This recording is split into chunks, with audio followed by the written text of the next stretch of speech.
నేను బయటికి వెళ్తే మామూలుగా ఉండదన్న కేసీఆర్ ఇదేనా? హత్యా రాజకీయాల్ని ప్రేరేపించడమే నీ లక్ష్యమా? కాళేశ్వరం అవకతవకల మీద మీతో పాటు హరీష్ రావు ఇతర అధికారుల మీద ఏసీబీ కేసుల్ని తర్వాత కేసులను పురమాయించినందుకే తనను హత్య చేయించిండ్రా? ఉద్యమకాలంలోనేమో ఆత్మహత్యలను ప్రేరేపించి లబ్ధి పొందిండ్రు. ఇప్పుడు మళ్లీ రాజకీయాల కోసం రాజలింగమూర్తి హత్య దేనికి జరిగింది అనంటే కేవలం మీ రాజకీయ ప్రయోజనాల కోసమే. మాకెవరైనా ఎదురొస్తే ఇట్లా ఉంటదని చెప్పడానికే ఈ హత్య జరిగింది. కేసీఆర్ ని, హరీష్ రావుని, ఇతర అవినీతి అధికారులను ఈరోజు తను ఎదిరించినందుకే ఆ మాజీ కౌన్సిలర్ సరళ భర్త ఈరోజు హత్యకు గురైంది. నువ్వు బయటికి వెళ్తే మామూలుగా ఉండదంటే హత్య రాజకీయాలు ప్రేరేపించడానికే ఇలాంటి ప్రయత్నాలు చేస్తున్నారా? తస్మాత్ జాగ్రత్త. ఇది మంచి రాజకీయ సంస్కృతి కానే కాదని చెప్పి బీఆర్ఎస్ పార్టీకి ఈరోజు హెచ్చరిస్తున్నాం.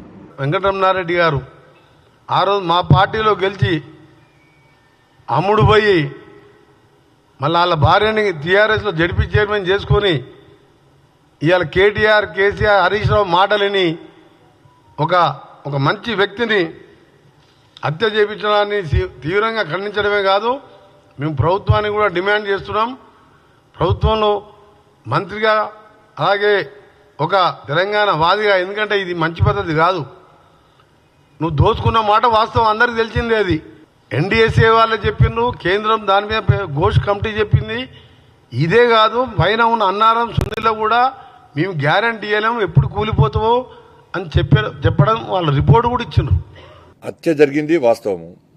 వాళ్ళ కుటుంబ సభ్యులు ఏమవుతున్నారు, ఫలానా ఒక లీడరు హత్య చేయించిండు అని చెప్పి అనుమానం ఉందని చెప్పి అంటున్నారు. కాబట్టి సరే, వాళ్ళు ఆరోపించిన కాంగ్రెస్ పార్టీ బీఆర్ఎస్ అంటుంది, బీఆర్ఎస్ కాంగ్రెస్ పార్టీ అంటుంది. కాబట్టి ఈ విమర్శలు మాని ఆ కుటుంబ సభ్యులు ఏమో ఆరోపిస్తున్నారు దానికి అనుగుణంగా విచారణ జరపాలి. ప్లస్ నిజంగా జరిగిందా అన్న విషయంలో విచారణ జరపాలి. దోషులు ఎవరైనా కూడా దాన్ని శిక్షించాల్సిన బాధ్యత ఇవాళ ప్రభుత్వం మీద ఉన్నది. ఎవరు ఏ స్థాయి వ్యక్తులు హత్య చేసినా కూడా వెంటనే విచారణ జరపాలి. కేవలం ఆరోపణలు చేసి ఇవాళ చేతులు దుక్కుంటా అంటే ఇవాళ ప్రజలు క్షమించారు. ఒక వ్యక్తిని ప్రాణం చేయడం అంటే ఇది ఇంతకంటే దుర్మార్గము, ఇంతకంటే దురదృష్టకరం ఇంకోటి కాదు. కాబట్టి ఈ విషయంలో రాష్ట్ర ప్రభుత్వం హోంశాఖ కూడా ముఖ్యమంత్రి గారి దగ్గర ఉన్నది. కాబట్టి వెంటనే దీని మీద ఈ విచారణ ఆ విచారణ కాకుండా వెంటనే త్వరితగతిన విచారణ జరిపి ఎవరైతే దోషులున్నారో వాళ్ళను వెంటనే అరెస్ట్ చేయాల్సిన బాధ్యత ఉన్నది. ఏమో ఎంక్వైరీ కాకముందే వీళ్ళు వాళ్ళ మీద ఆరోపణ చేసుకుంటారు, వాళ్ళు వీళ్ళ మీద ఆరోపణ చేసుకుంటారు. ఇది మంచిది కాదు.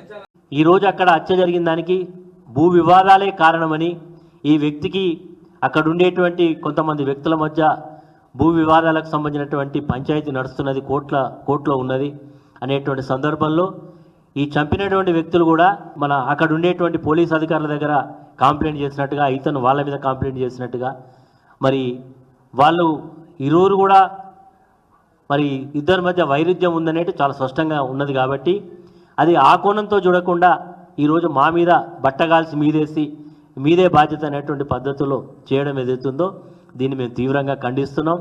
ఈ హత్యకు నాకు కానీ బీఆర్ఎస్ పార్టీ కానీ ఎలాంటి సంబంధం లేదు. మరి ఈరోజు వాళ్ళు చెప్తా ఉన్నారు, అక్కడ ఉండేటువంటి స్థానిక శాసనసభ్యుడు దీన్ని నిష్పక్షపాతంగా విచారణ చేయాలి, ఎంత లోతుగా అధ్యయనం, మేము కూడా చెప్తున్నాం లోతుగా అధ్యయనం చేయాలి, ఖచ్చితంగా దోషులను శిక్షించాలి అని కూడా మేము కూడా డిమాండ్ చేస్తూ ఉన్నాం. వారు ఏదో సిబిసిఐడి అంటున్నారు, సిబిసిఐడి కాకపోతే సిబిఐ ఎంక్వైరీ చేసినా మాకు ఎలాంటి అభ్యంతరం లేదు. మాకు యొక్క హత్యకు ఈ వ్యక్తికి మాకు ఎలాంటి సంబంధం లేదు మరి అనే మాటని ఈ సందర్భంగా తెలియజేస్తాం.